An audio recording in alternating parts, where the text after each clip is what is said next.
پہلے تو یہ سمجھیں استخارہ کہتے کسے ہیں. استخارہ جو ہے وہ خیر سے نکلا ہے، باب استفعال کا مصدر ہے، اور باب استفعال کا خاصہ ہوتا ہے طلب ماخذ. تو استخارہ کا معنی ہوتا ہے خیر طلب کرنا.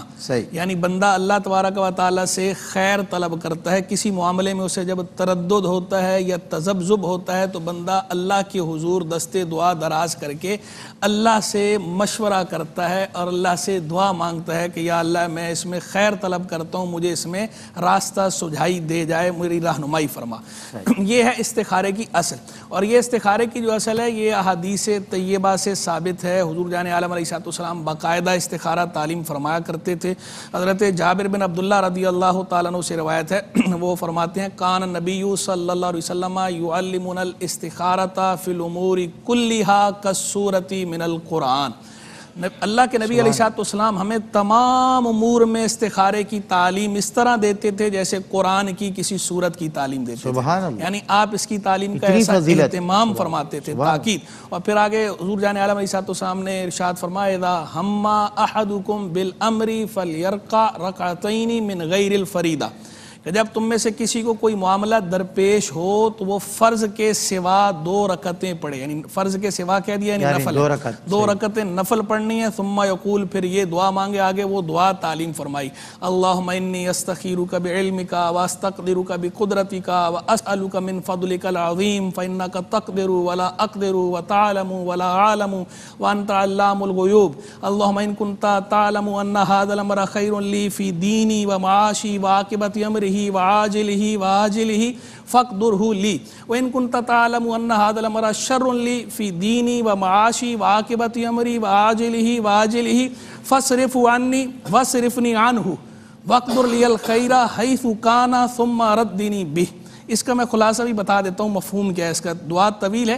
اس کا مفہوم اتنا ہے کہ بندہ اللہ تبارک و تعالیٰ سے عرض کر رہا ہے کہ اللہ میں تیرے علم کو لے کر تیرے علم کے طفیل تجھ سے خیر طلب کرتا ہوں، تیری قدرت کا تجھے واسطہ دیتا ہوں، تیرے عظیم فضل کا تجھ سے سوال کرتا ہوں. تو قادر ہے، میں قادر نہیں ہوں. تو جانتا ہے، میں نہیں جانتا. اے اللہ اگر تو جانتا ہے کہ اس معاملے میں میرے دین کی خیر ہے، میری دنیا کی خیر ہے، میرے انجام کی خیر ہے، اور جلد یا بدیر دونوں صورتوں میں میرے لیے خیر ہے، اس میں تو اس خیر کو میرے لیے مقدر فرما دے.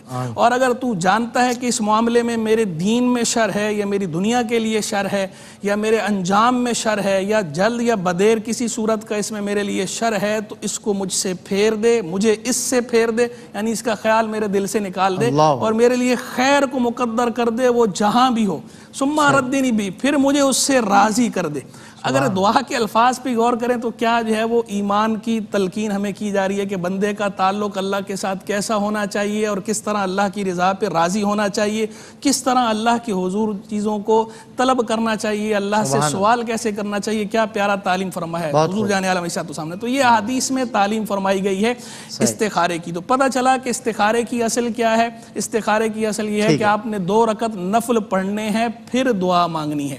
اب یہ جو 2 رکعت نفل کی تعلیم فرمائی ہے، تعلیم اس لیے فرمائی ہے کہ جب بندہ کسی سے کوئی کام ہو تو جا کر اس کا دروازہ کھٹکھٹاتا ہے. تو کام ہمارا اللہ سے ہے، اللہ نے ہمارے کا تو نفل پڑھتے ہیں تاکہ یہ کریم کا دروازہ کھٹکھٹا رہے ہیں، باب رحمت کو دستک دے رہے ہیں. من دق باب الکریم انفتح، کریم کا دروازہ جب کوئی کھٹکھٹاتا ہے تو وہ کھل ہی جاتا ہے.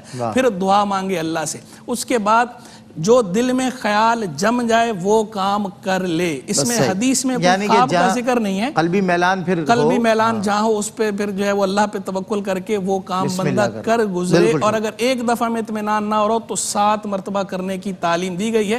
7 سے زائد بھی کیا جا سکتا ہے. خواب کا حدیث میں ذکر نہیں ہے. بعض مشائخ نے ضرور ذکر کیا ہے کہ اس کے بعد سوئے اگر خواب میں سفید رنگ یا ہرا رنگ دیکھے تو وہ اس بات کی علامت ہے کہ یہ کام اس کے لیے بہتر ہے، اور اگر سرخ دیکھے یا سیاہ دیکھے تو اس بات کی علامت ہے کہ اس کے لیے بہتر نہیں ہے. لیکن ایک تو یہ مشائخ کا تجربہ ہے، حدیث میں نہیں ہے. دوسرا یہ ہے کہ یہ ان لوگوں کے لیے خواب کے ذریعے جاننا کہ جو خود اپنی نارمل لائف میں سچے ہوتے ہیں اور چیزوں کا ادراک صحیح کر سکتے ہیں. جن کو پریشان خواب آتے ہیں ان کے لیے خواب کا حکم نہیں ہے. ان کے لیے یہی ہے کہ وہ جو دعا کرے اور کل بھی اطمینان ہو جائے، بس کر گزریں. فرض میں استخارہ نہیں ہے، واجب میں استخارہ نہیں ہے، درکار خیر حاجت استخارہ نیست، نیکی کے کام میں استخارہ نہیں ہے. مباح امور میں استخارہ ہے، اور اگر 2 اچھے کام ہیں، مستحب کام ہے، 2 ان میں تعارض ہے، کون سا کریں کون سا اس وقت بہتر ہے ہمارے لیے، اس میں استخارہ ہے. فرائض یا واجبات میں استخارہ نہیں اور محرمات میں بھی استخارہ نہیں ہے، گناہ کے کام میں کوئی استخارہ نہیں ہے، وہ کرنا ہی نہیں ہے.